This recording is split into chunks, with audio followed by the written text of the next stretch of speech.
So this is part B of the KhoodeelaarTV television channel, broadcasting under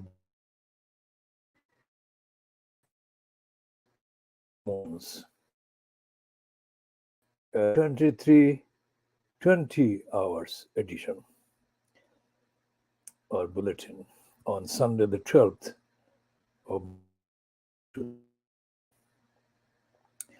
Sunday the 12th of March 2023 is also the day when we noticed an internet online post on the Guardian, London Guardian online, or Guardian.com.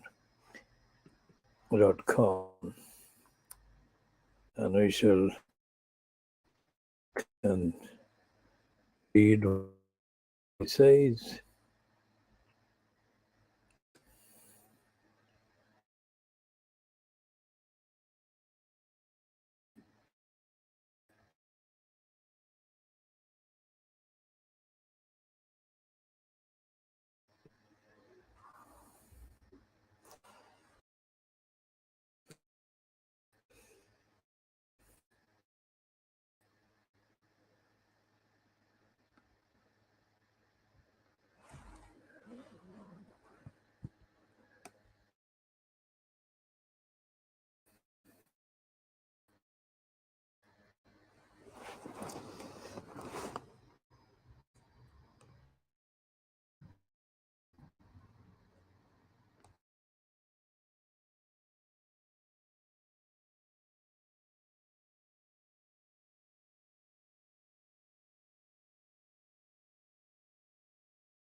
So this is the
this piece on the Independent, the internet only item, is still talking about the BBC and Gary Lineker. It is not talking about that bill, and I'm looking for the bill and I'm scrolling down. It's match of the day, the BBC, Premier League, and everything else that has happened around the decision by the BBC to drop or suspend Gary Lineker, but no mention yet of the bill that caused Lineker, and there is no mention at all. So I'm checking in a different way. The heading is completely misleading. Fucking stupid cunts at the Independent. What the fuck? What fucking journalism is it? This is headed How the Gary Lineker and Match of the Day chaos unfolded and the repercussions for the BBC. There is no fucking mention about the actual fascistic bill. And we should be talking about this at some length.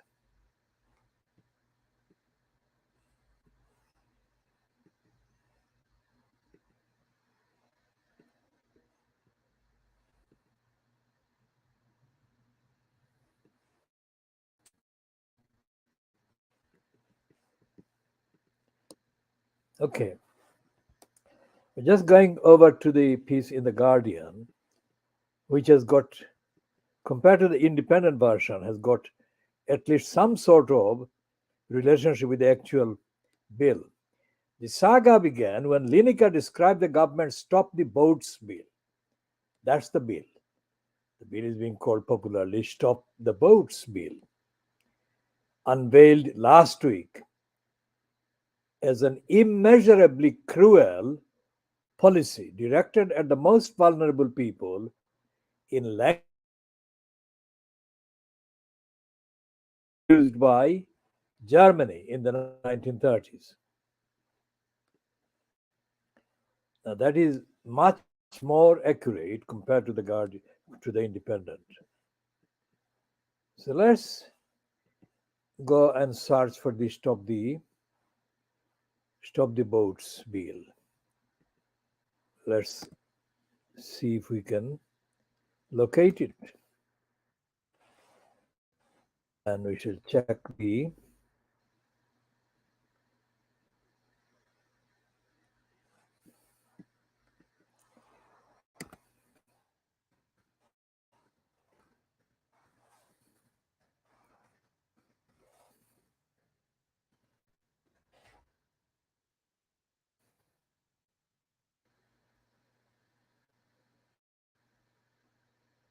now this is from the government's website, okay? And its heading is groundbreaking new laws to stop the boats. So that's the actual government's heading. Groundbreaking new laws to stop the boats. And I'm reading from the www.gov.uk website. And it says news story. Groundbreaking new laws to stop the boats. Laws include legal duty on the Home Secretary to remove anyone who enters the UK illegally. And then it says earlier this year, the Prime Minister made stopping the boats one of his 5 promises to British people. The Stop the Boats or Illegal Migration Bill will fulfill that promise by ending illegal entry as a route to asylum in the UK. Now let's check if they have any recognition on the UK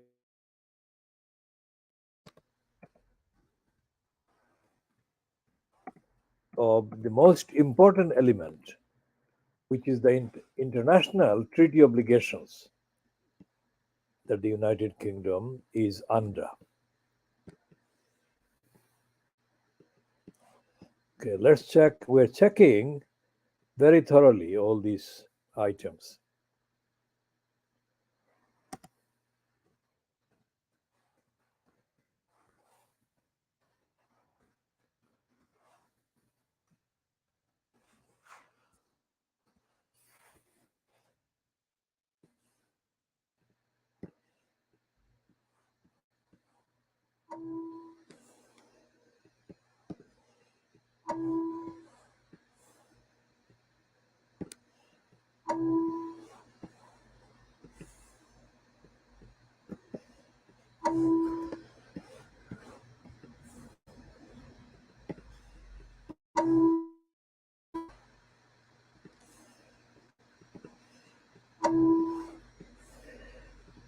So I'm just sorting out the files that I've created by working in the last few hours. So you can imagine how many files I've been creating in the last few hours, doing the research, analysis, and the investigation and fact checking and truth checking in preparation for this edition of the KhoodeelaarTV television channel, being broadcast under the banner of the Baby Angel Geronimo editions, only on the internet, not on satellite, not on terrestrial, not on cable networks.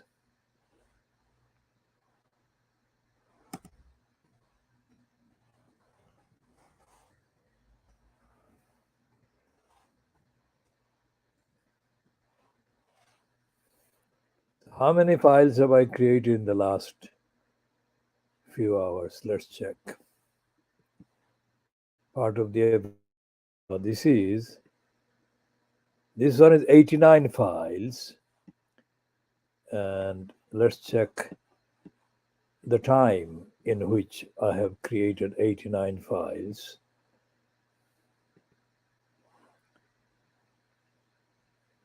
This is starting from 1532 hours and ending at,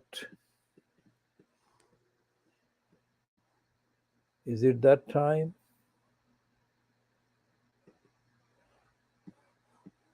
No, let's check again.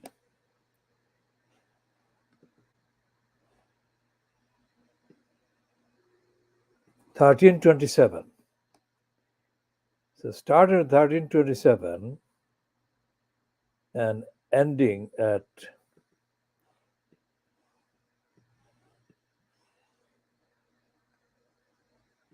2151. Whatever the length of time that is. That is the time when I've created, let's say, 90 files. I've worked on 90 files in that time. Now, if I add the other ones, it would be probably more than 100.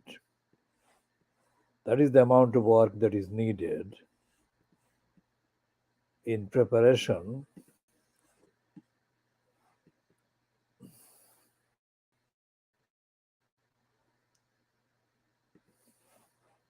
this broadcast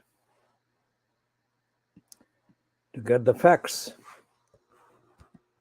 right, the ethics right, the morality right, the law right. We don't do anything, speculation. No, we don't do any speculation, full stop. So this is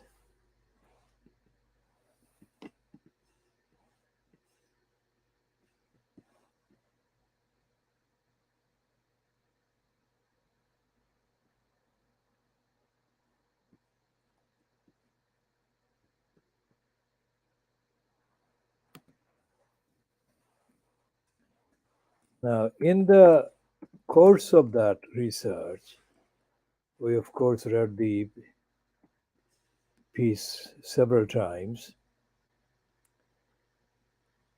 When the Guardian dealt with the apology by the British Board of Deputies, no, the Board of British Jews, the Board of Deputies of British Jews,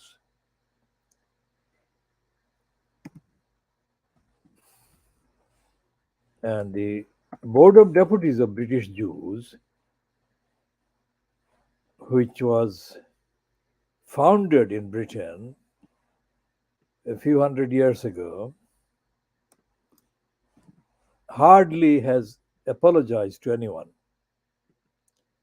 It doesn't apologize to anyone because the Board of British Jews, or the British Board of British Jews, is also abbreviated into board. Now, this is the Guardian piece that is byline to Nadeem Badshah. Nadeem Badshah posted this at 1852 hours GMT on Sunday, the 12th of March 2023. Okay, so the first paragraph of Nadeem Badshah reads as follows. The Board of Deputies of British Jews has apologized to the journalist Rachel Shabi after a message on its official Twitter account described her as an asshole. The tweet from the organization's account on Saturday was in response to Shabi's comments on Holocaust education.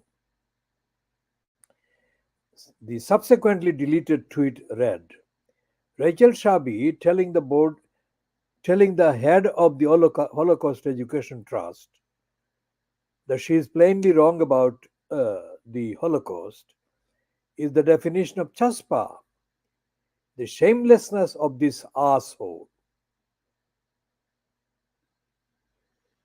Shabi had disagreed with an opinion piece by Karen Pollock, the chief executive of the Holocaust Educational Trust in the Times. Pollock's article appeared on Friday. Now it didn't, because the Times of Friday that I have in front of me doesn't have anything by Karen Pollock. So that fucking piece is a complete fucking lie by the fucking Guardian. Stupid morons. Now there is an opinion comment by Rachel Sylvester. The Friday is the 10th of March, right? So Rachel Sylvester has got the piece, NHS must innovate to tackle staff burnout. And the following page, again, a comment, it's by Ed Conway. Now, Ed Conway is a financial journalist seen often on the Sky News network. His piece is Arts degrees are vital to our artificial intelligence future. And the item underneath that, the comment, is by Martin Samuel, writing a notebook. And it's Martin Samuel is writing the notebook because the usual notebook writer is not there. It says, spare us the clutching of pearls over Lineker. It's not by Karen Pollock, is it? And the opposite page, on page 25 of the Times of Friday, the 10th of March, also contains the Peter Brooks cartoon showing that Macron and his company are kicking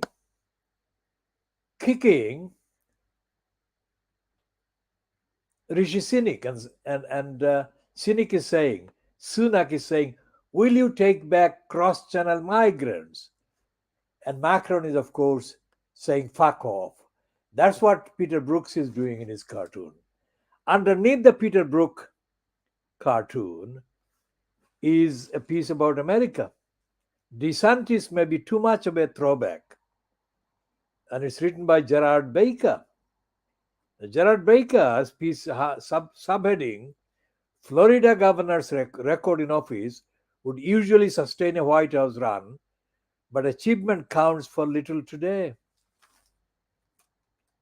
Now, there is no Karen Pollock. And the next page is letters to the editor.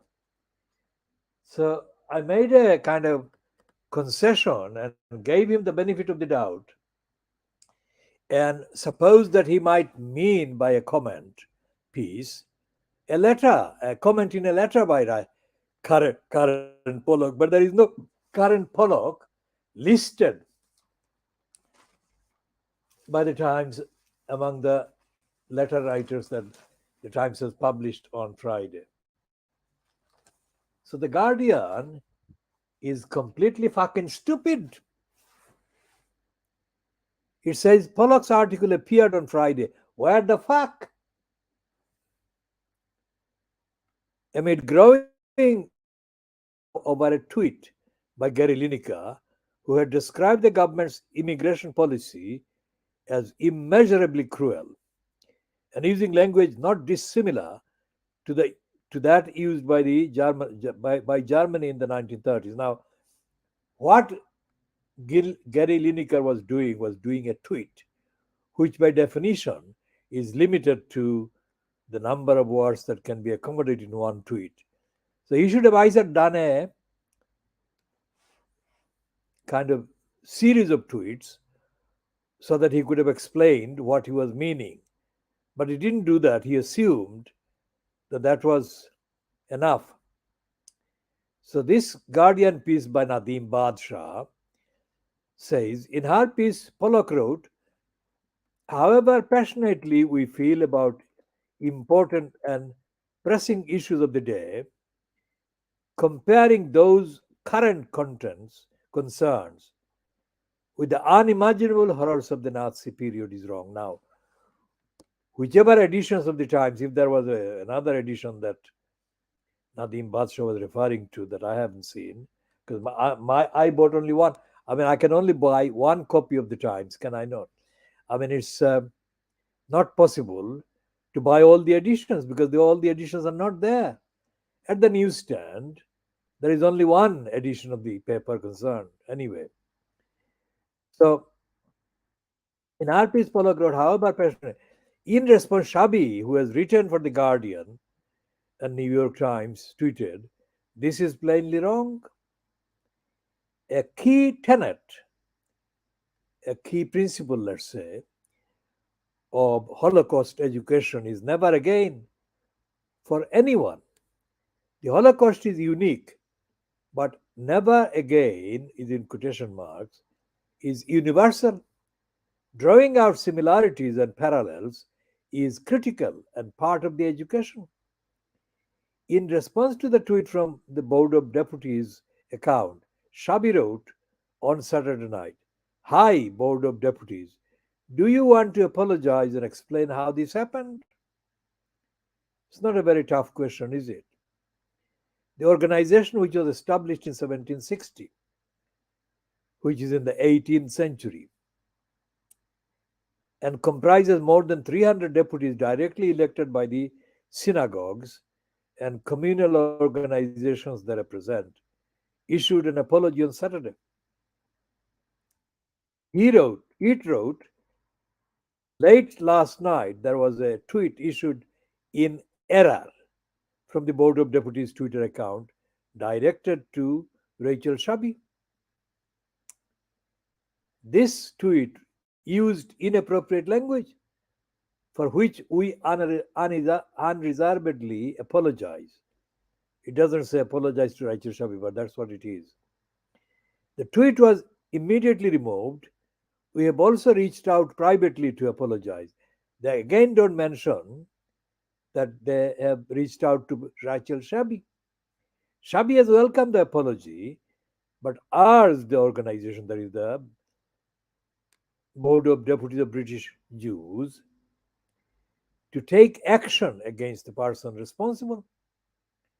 Rachel Shabi tweeted, thanks for the apology. Though the problem isn't just the language, but the substance of the post. I am concerned that the person intending to post this on their personal account is responsible for your Twitter account. Can you take action? Now, that's the end of the Nadeem Badshah piece. And it doesn't mention the bill. It has got a picture of Rachel Shabi and it doesn't mention Israel.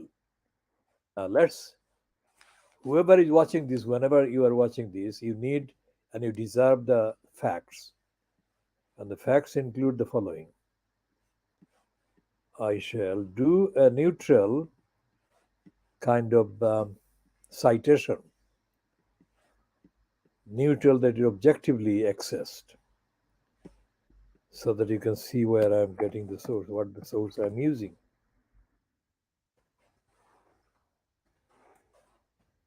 Now, what the Nadeem Badshah piece didn't mention is what I shall be reading at the beginning of this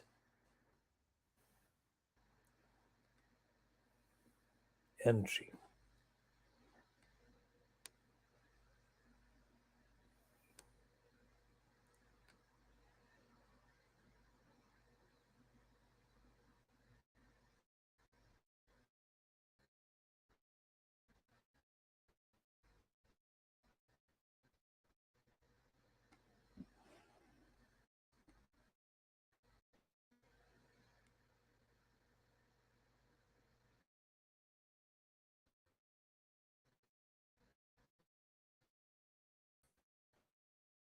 Rachel Shahi also said in her tweet 5 days ago,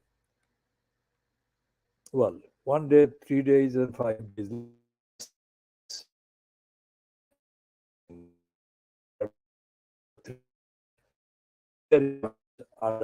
Rachel, do you want to apologize and explain how this happened? I've read that part.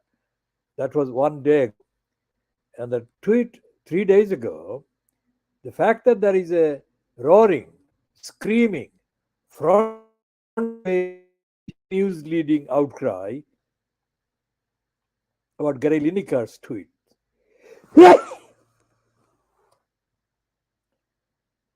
Tells us something deeply chilling and disturbing about Britain's media political ecosystem.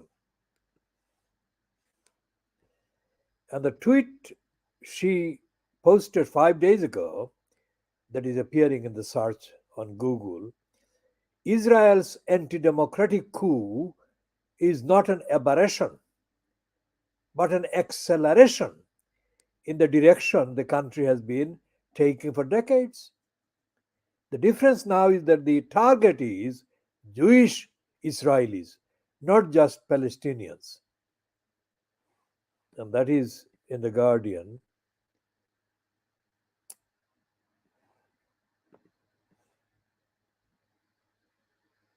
So that is posted on 8 March 5 and at 10:25 a.m. on the 8th of March, and in the Guardian opinions, Israel's anti-democratic coup is not an aberration, but an acceleration in the direction the country has been taking for decades. The difference now is that the target is Jewish Israelis, not just Palestinians. Now, Rachel Shabi was born in Israel, but she is of Iraqi background. She descends from Jewish people from Iraq. And Rachel Shabi has written about that and has commented about that, yeah?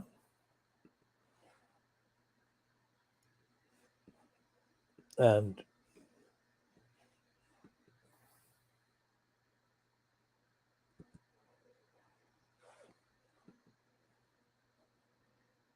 let's check.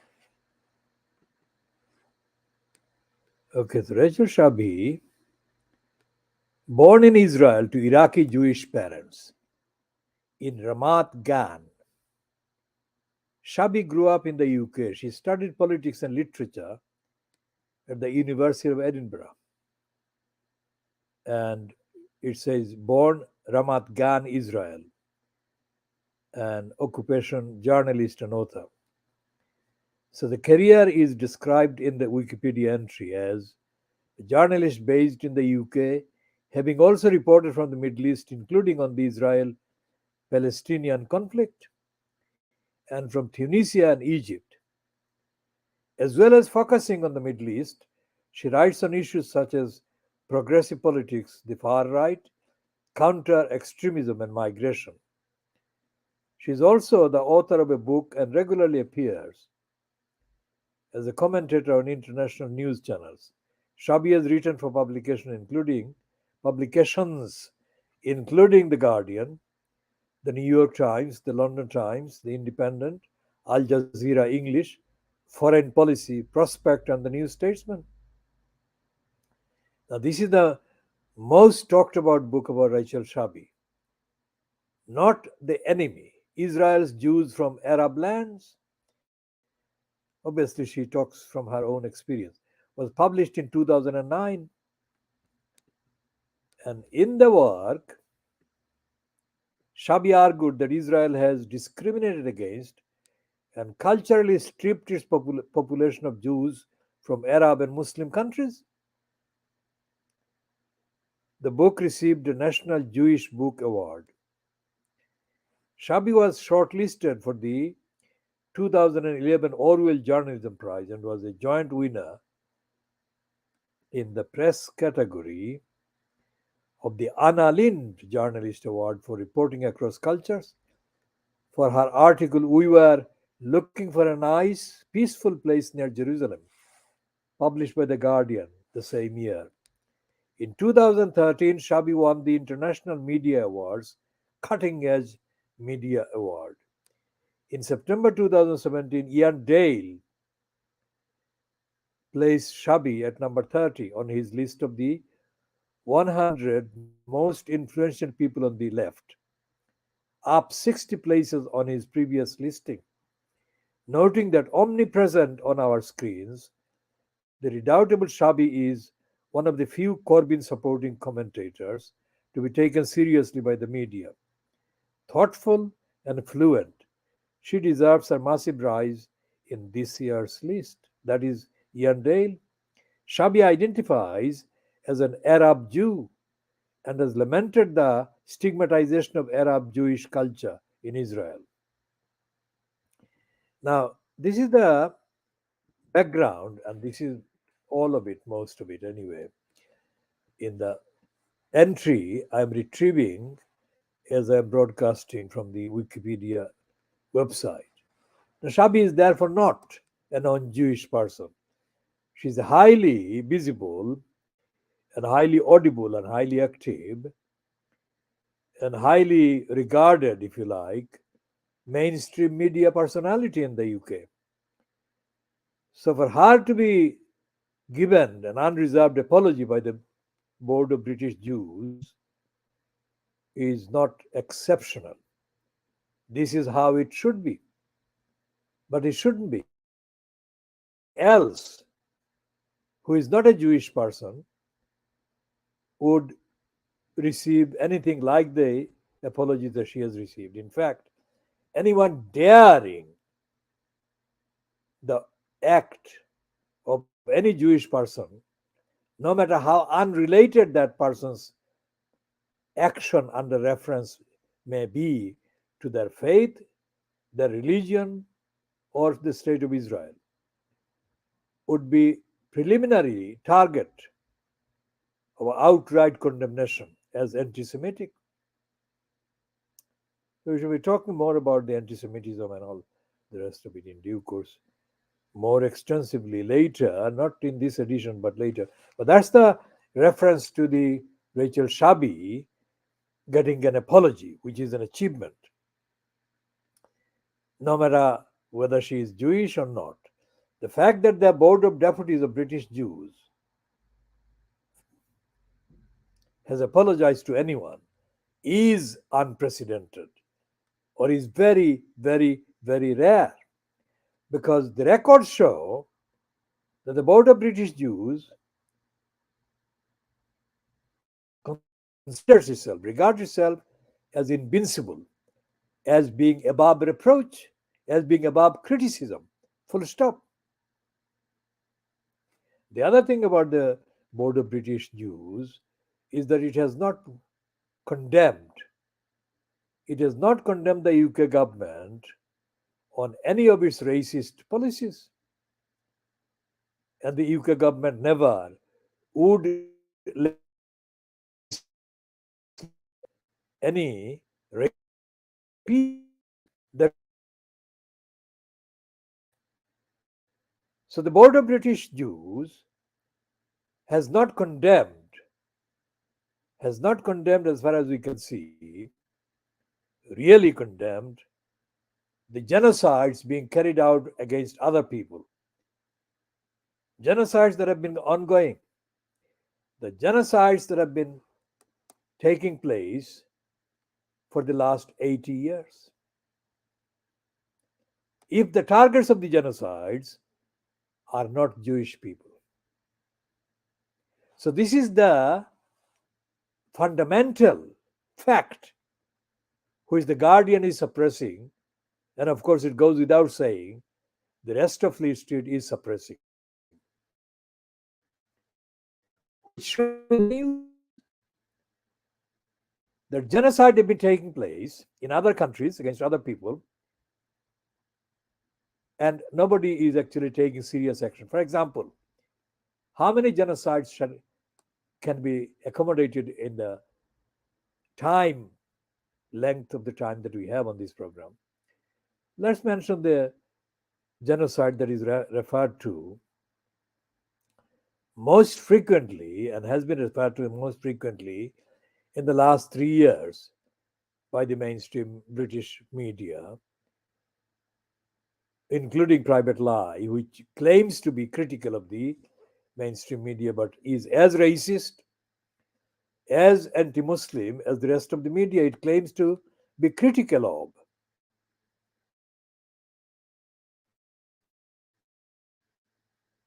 the Chinese genocides that has been going on against the Chinese people of Muslim background, and the genocide that the Burmese carried out of the Muslims in Rohingya, in the Rohingya state, Arakan. Now, Arakan has been in existence for a very long time. It has not been invented by Bangladesh, which is Muslim majority. But the genocidists in Burma blamed Bangladesh or Bangladeshis for inventing the Rakhine, which is what the kind of Anglicized word is. Arakan state. Arakan has been the place, the location for a very significant Muslim presence for a very long time. And the presence of Muslims in Arakan is linked to the arrival through the seas of Arabic tradespeople over the centuries. It's nothing to do with Bangladesh at all. So we should be talking about all of those. Now, there has been no reference to those genocides by the Board of British Jews.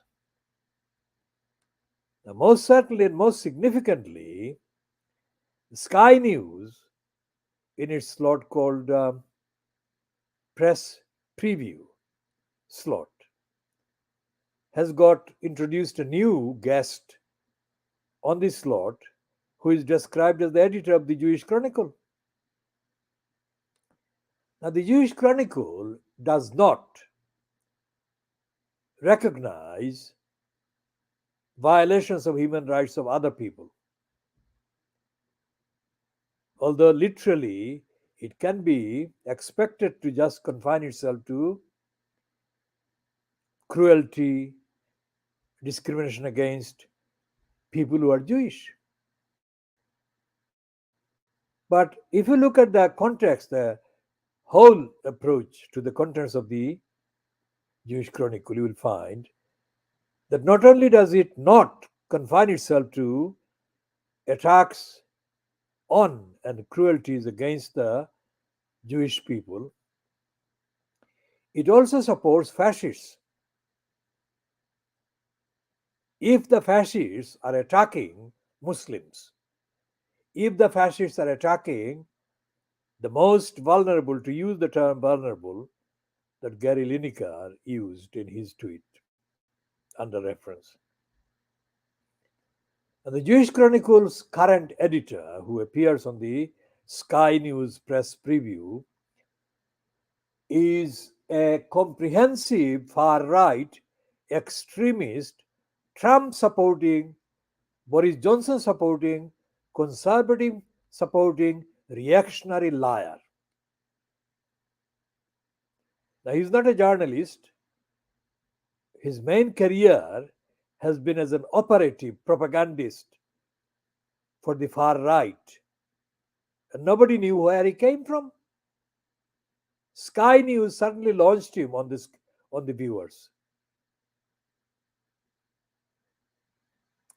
And he has been persistently hostile to any legitimate criticism of the conservative regime currently being fronted by Rishi Sunak. And is most certainly very fond of Suella Eviller Crueller Braverman. It is Braverman who has strategically got herself married to somebody she can describe as related to survivors of the Holocaust or victims of the Holocaust. Because she claims that she is married to a survivor or victim of the, or survivor and victim of the Holocaust program. Now, there is a woman called Solta, Miss Solta. Let's go to check what Miss Solta has been up to.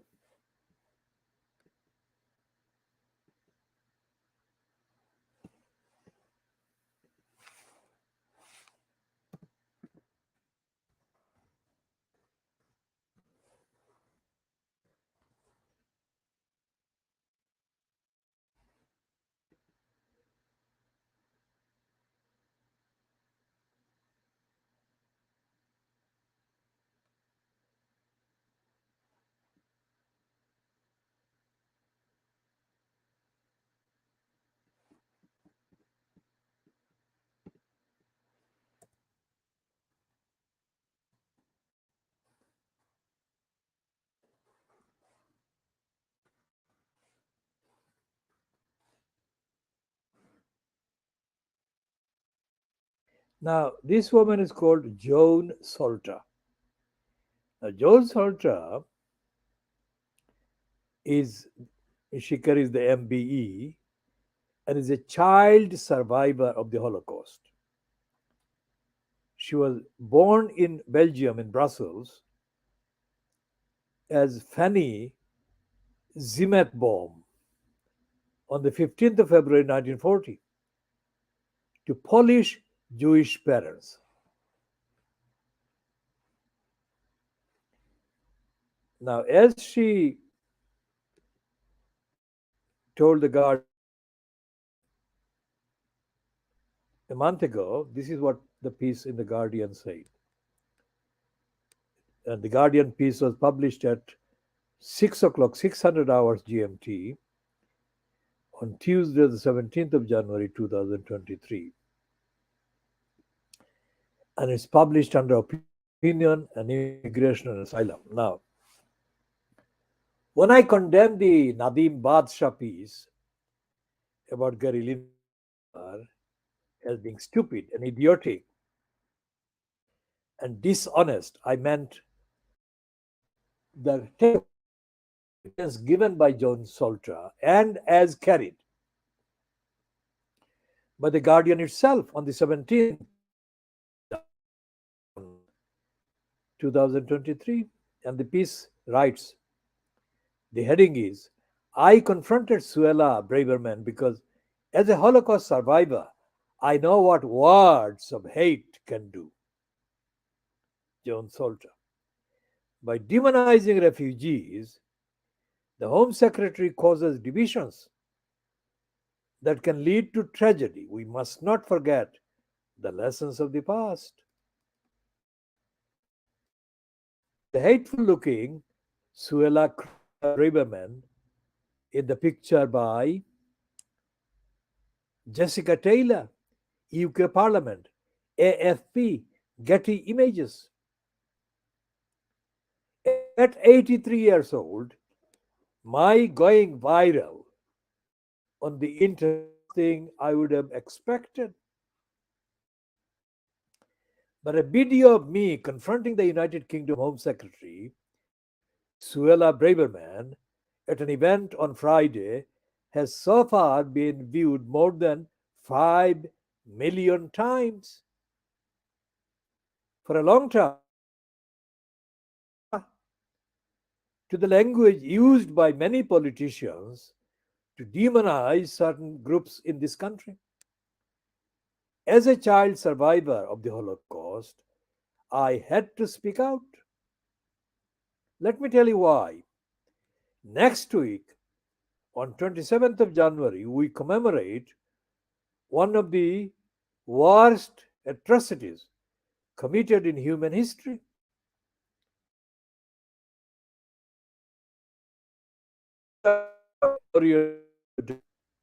Ordinary people. This might seem a strange choice. After all, most of us would assume that it would require a population of human monsters to enact a genocide. But in reality, acts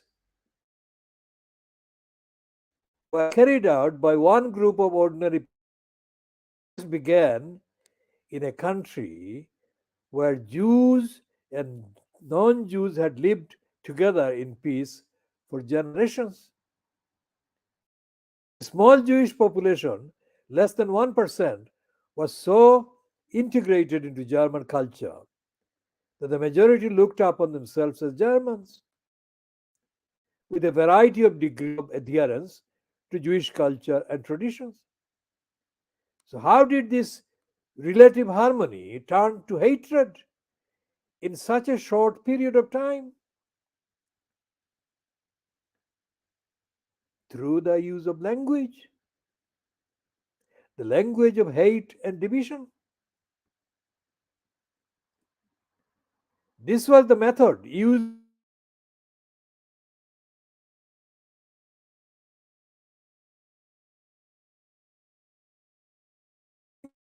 by was capable of marching millions of Jews and other minorities, people just like them, into the gas chambers.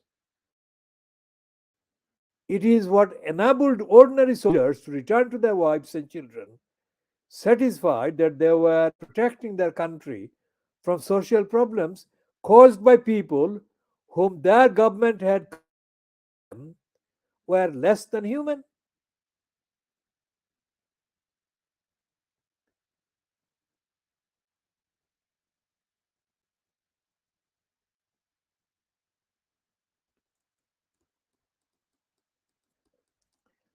I'm an educator, not a political activist. I speak about my experiences during the Holocaust to remind the world how easily propaganda and war create such people can then turn on their neighbors. So when I hear the kind of rhetoric being used by our politicians against desperate refugees trying to make their way to safety here because they see the UK as a welcoming place for them to settle and bring up their children, I am concerned by how quickly we have forgotten the lessons of the past. During the event on Friday in Braverman's constituency, she spoke eloquently about the role of the Home Office in keeping this country safe. Her audience listened attentively as she told them that so many problems facing our country, from housing shortages to NHS waiting times, were caused by illegal migrants. It was up to her government, she claimed, to resolve this by deporting the problem. Whether Braverman believes this to be the only solution, I cannot say. But it is obvious from questions asked by those listening that this was the message they had absorbed. Comments criticizing the Royal National Lifeboat institution for saving these desperate boat people instead of leaving them to drown were shared openly and to applause from others in the audience. Is it really less than a year since hundreds of thousands of Britons opened their homes to those fleeing the violence in Ukraine? Such is the power of words, such is the fragility of civilization. This is why I challenge Braverman about her use of language.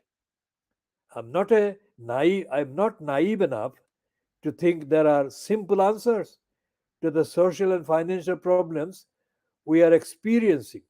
And I can understand why the ordinary people of this country, the United Kingdom, often having to face a choice between food and heat, hope for a simple solution.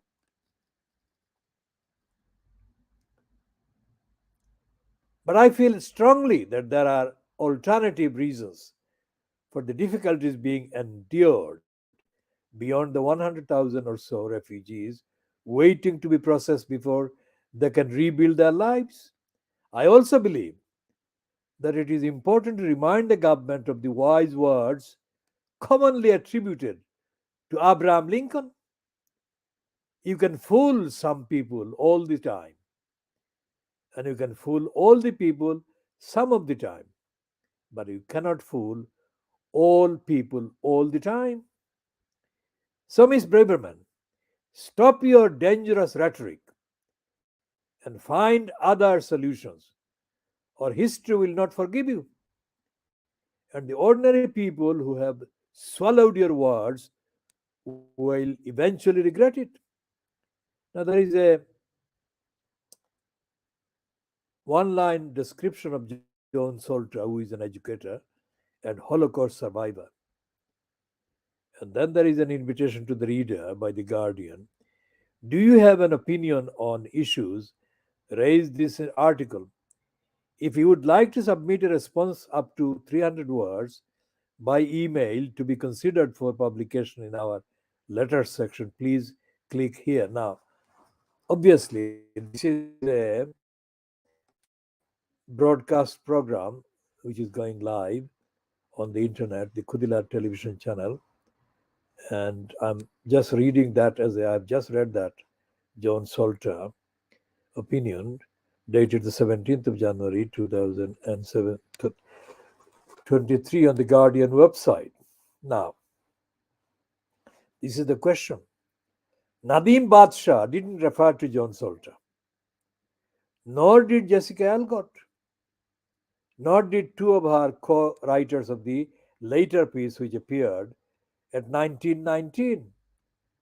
The two pieces by Nadeem Badshah and the other three on the Guardian appeared, Guardian website, appeared between, let's say, 1800 to 1920, which is 1 hour and 20 minutes. How did they miss it? And I'm suggesting that John Salter, although she could have said other things, but even in that form, in that version, has summarized the crux of the real issues, which are not anything to do with any offense or any rule breaking by Gary Lineker at all. He didn't break any rule, and he didn't go anywhere near what John Salter has actually said, had said in her piece published on the Guardian website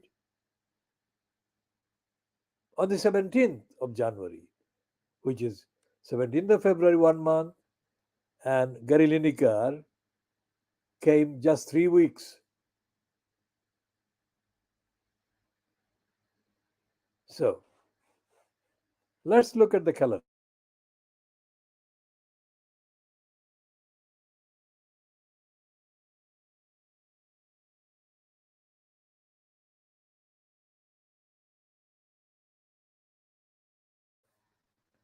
John Salter educated them to do.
So what happened in the time? Let's check the actual length of time that John Salter's 17th of January piece on the Guardian was published, and Gary Lineker tweeting. So that's 17th of January.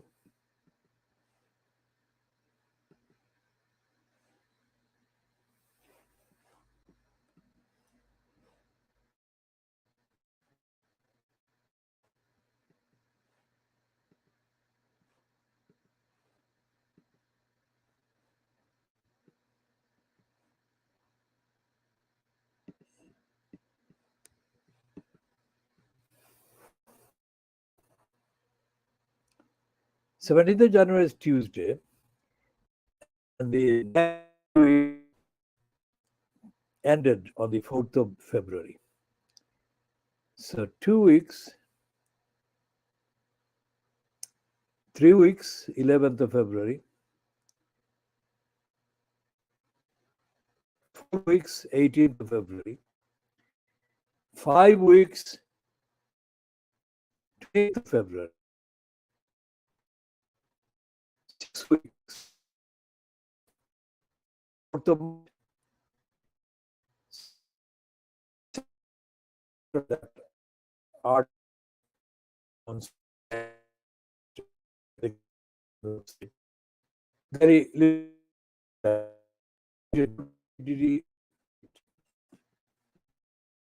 it would be more than 6 weeks later, let's say.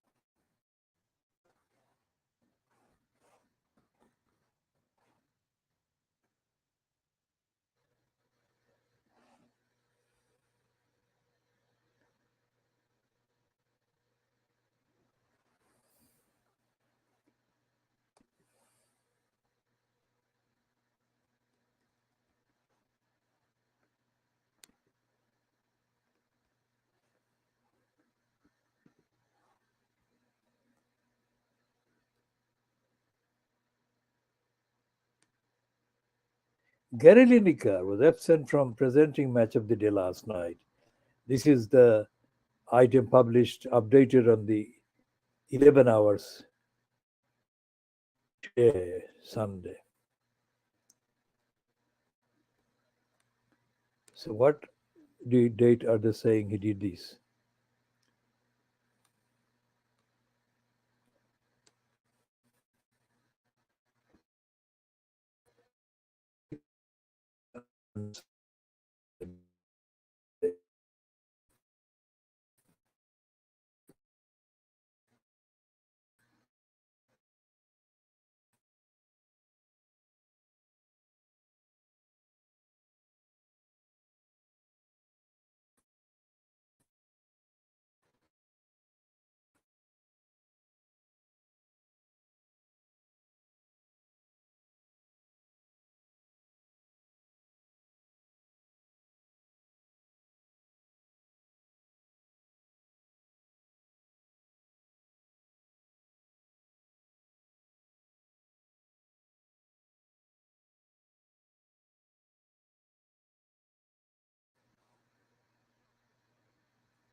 So that this is 0:36 hours GMT on Monday, the 13th of March 2003. The Sun website, we've just seen the update that they're emphasizing the word will return.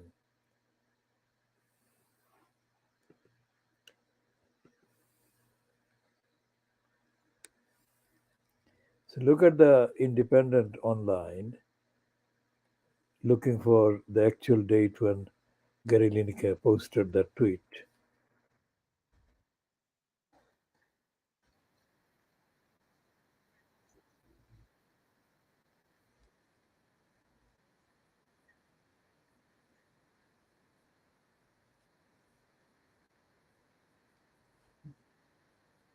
That's the voice of the Director General of the BBC.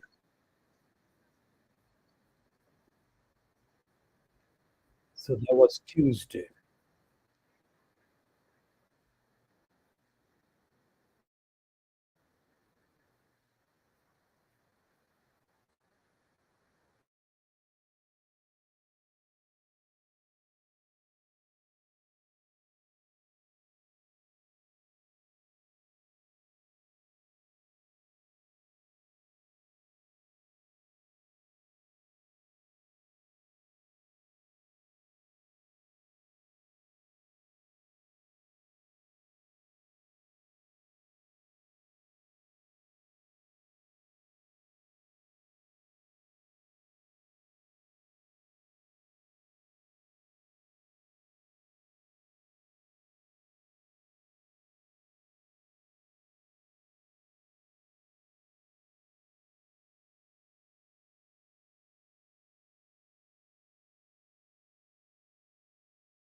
and should have done updated analysis of the theme that Joan Soltra has published on The Guardian on the 17th of January 2023, which is the language, demonizing language, dehumanizing language used by ordinary people against ordinary people. That is what happened in Germany. So, as one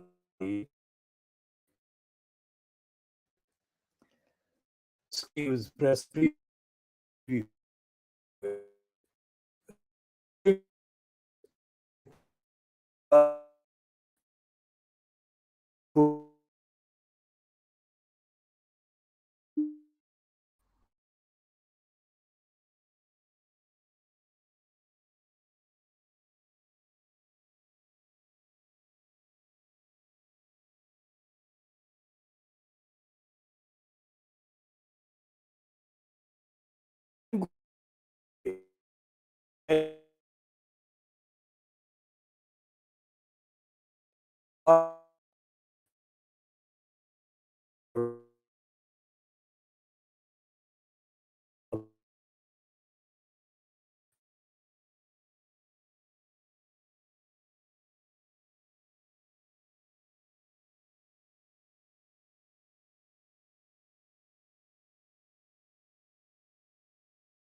that suggested that, as far as he could see it, the so called row had subsided and that he would be appearing to present the match of the day on Saturday. And he called the row as ridiculous, and they called the support of the people as overwhelming. How did the Guardian manage to hide, conceal the truth of the impact that demonizing fascist language had in Germany on the innocent people? 1% of the population in Germany were Jewish. There were other victims of the Holocaust, people who were homosexual, and a very small number of people from Africa and Asia. That factor has not been anywhere near recognizably chronicled as it should be. But there are people, trade unionists, that the Nazis, the Hitlerites, massacred in the genocide, put them in the gas chambers.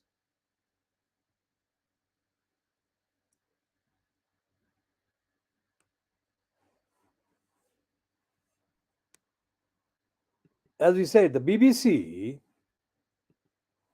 is a corrupt bureaucracy. It's a fascistic bureaucracy which has got a long record. A fascistic bureaucracy which has an absolutely long record of fascistic behavior. I organized the only ever public protest demonstration outside the BBC's then headquarters in White City in May 1986. I organized the demonstration under the banner of the campaign against racism against the Bangladeshis in the UK, which abbreviated to Karma Book.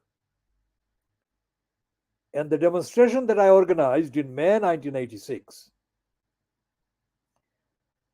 was in response to the BBC Two television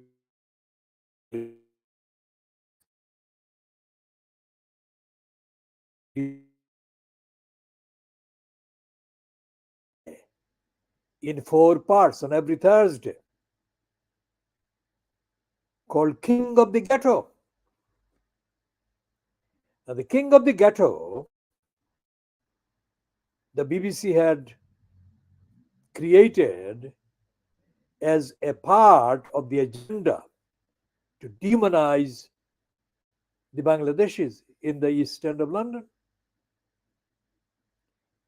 And the hero of the King of the Ghetto was a character, the white character. It was loosely based on a racist, convicted racist criminal. The racist criminal got convicted many years later for racistly harassing a number of black people. And the BBC, in their King of the Ghetto lie piece in 4 parts, turned this racist into a hero. So the idea was to condemn, to demonize, to denounce the victims of racist discrimination that the Bangladeshis were facing in the east of London, and to turn this racist into a hero, saving them. And the hero role was played by a white actor called Tim Roth. Of course, that whole thinking of the ghetto racism and the protest demonstration that I organized opposite the White City headquarters of the BBC at that time in May 1986. I shall be doing an essay on that one, which will be in more than one edition of the Khoodeelaar television channel. But in the current topical context of the Suella Eviller Crueller criminality bill called Stop the Boats bill, as being also boasted of by the morality-free, ignorant Rishi Sunak. Rishi Sunak is an appeaser of the racists, the fascists that dominate the British establishment. And the fascists that actually have manufactured, strategically invented serial stooges of racist narrative and agenda, like Priti Patel, like Suella Braverman, Suella Fernandez,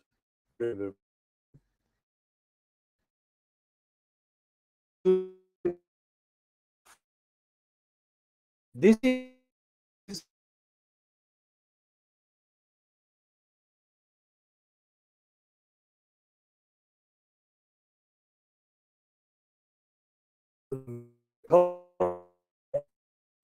both that is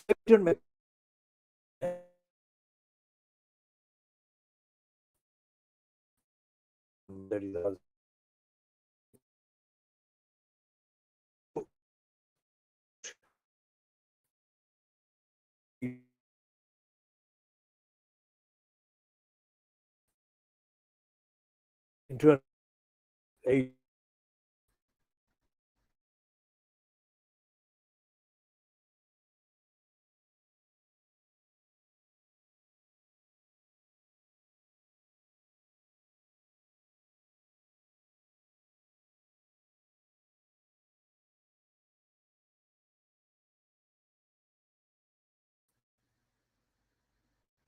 Thomas Babington Macaulay is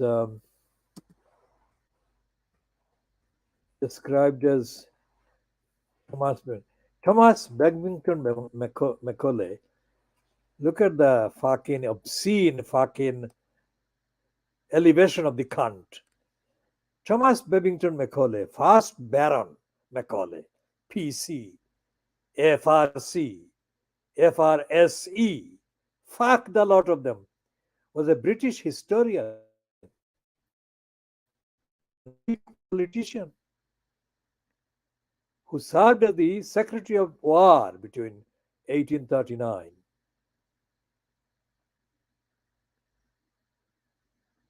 and whatever. Let's check the cunt's details. Look at the fucking shit. The Right Honorable, the Lord Macaulay, PC, FRS, FRSC, fuck the lot. So he was born on the 25th of October 1800 and he died on the 28th of December 1859. Was a British historian and Whig politician who served as the Secretary at War. This is an entry, the wrong entry. Secretary at War. It should be Secretary of War, you fucking cunts, at Wikipedia. Between 1839 and 1841, and as Paymaster General between 1846 and 1848. Now, that is not what we are going to look for.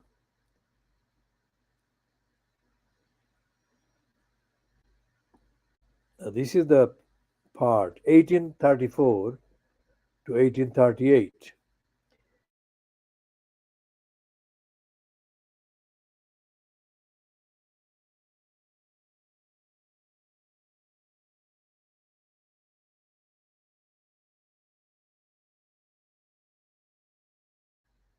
Advocated abolition of the civil disabilities of the Jews in the UK.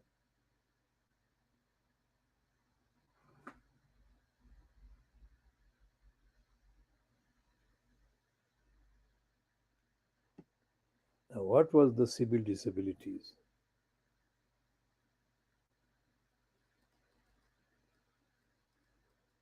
Jewish disabilities were legal restrictions, limitations, and obligations placed on European Jews in the Middle Ages. In Europe, the disabilities imposed on Jews included provisions requiring Jews to wear specific and identifying clothing such as the Jewish hat and the yellow badge, paying special taxes, swearing special oaths, living in certain neighborhoods, and forbidding Jews to enter certain trades. In Sweden, for example, Jews were forbidden to sell new pieces of clothing. Disabilities also included special taxes levied on Jews, exclusion from public life, restraints on the performance of religious ceremonies, and linguistic censorships. Some countries went even further and outright expelled Jews. For example, England in 1290. Jews were readmitted in 1655. So look at the number of years, hundreds of years. and Spain in 1492, readmitted in 1868. So these abilities began to be lifted with Jewish emancipation in the late 18th and 19th centuries. In 1791, revolutionary France was the first country to abolish disabilities altogether, followed by Hungary in 1840 and Prussia in 1848. Hungary enacted the full emancipation on 20 and United Kingdom was achieved in 1858 after an almost 30-year struggle championed by Isaac Leon Goldsmith, with the ability of Jews to sit in parliament with the passing of Jews Relief Act 1858. The newly united German Empire abolished Jewish disabilities in Germany in 1871. The first Jewish settlers in North America arrived in the Dutch colony of New Amsterdam in 1654. They were forbidden to hold public office, open a retail shop, or establish a synagogue.